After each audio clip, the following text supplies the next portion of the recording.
রাধে রাধে বন্ধুরা, কেমন আছেন সবাই? নিশ্চয়ই ভালো আছেন।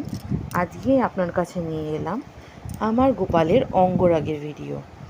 আমার গোপালকে আমি যখন কিনেছিলাম মেসো থেকে, তখন এটি সাদা মার্বেল ডাস্টের গোপাল ছিল।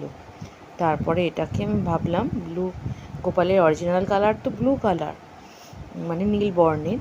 তাই আমি ভাবলাম গোপালকে নীল বর্ণে দেবো। নীল বর্ণ দিয়েও আমার কেমন যেন মনে হয়েছিল কিছু তো একটা খামতি আছে গোপালের। ভাবলাম না, নীল নয়, একটু নীল বেগুনি মিশিয়ে যে রঙটা, সেটাই কিন্তু গোপালের গায়ে ভালো লাগে। এবং এটি হলো আমার গোপালের ফাইনাল লুক। কীভাবে করেছিলাম সেই ভিডিওটা আপনাদের সাথে শেয়ার করলাম। প্রথমে তো এই সাদা মার্বেল ডাস্টের যে গোপালটি ছিল, সেটিকে আমি পুরো অ্যাক্রিলিক যে কালার আছে সেটা দিয়ে পুরো ব্লু কালার সারা শরীরে দিয়েছিলাম, চোখ বাদে আর গয়নাগুলো বাদ দিয়ে।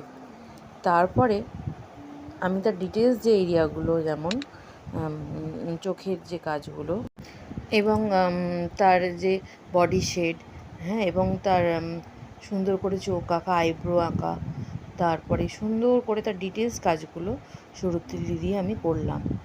করে দেখলাম ভালোই লাগছিল, কিন্তু তাও যেন মনে হলো যে কিছু একটা বাদ যাচ্ছে।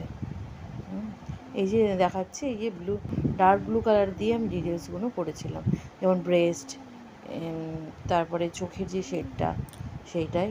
এবং পরের দিকে আমি এই ব্লুয়ের সাথে একটু হোয়াইট আর রেড মিলিয়ে হালকা যেটা বেগুনি কালার হয়, বেগুনি নীল, সেই কালারটা দিয়ে এবং আমার গোপাল সম্পূর্ণ রূপ পেল।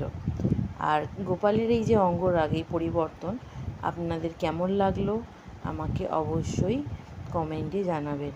রাধে রাধে।